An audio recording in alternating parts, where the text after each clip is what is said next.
Dans 2 semaines, la rentrée scolaire. Clotilde Somsi n'a encore rien acheté à ses 3 enfants.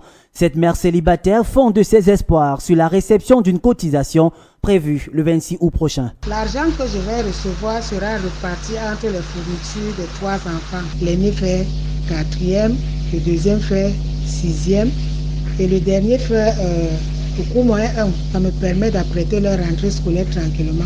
C'est une routine pour cette femme de ménage de 43 ans. Elle rejoint l'association des femmes de son quartier par le biais d'une voisine.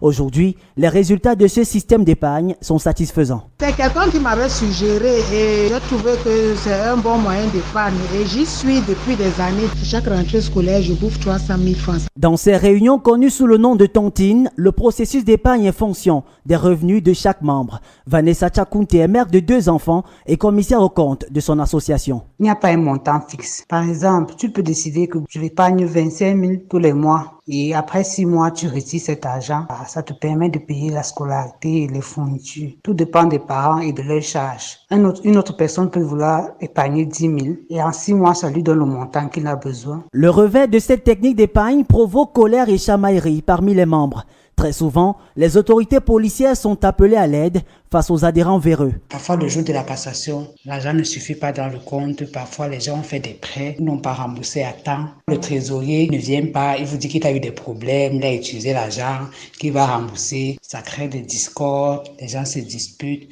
Parfois, ça finit même au commissariat. De tels incidents n'entachent pas l'engagement de ces femmes. Elles sont résolues à préparer la rentrée scolaire de leur progéniture contre vents et marées.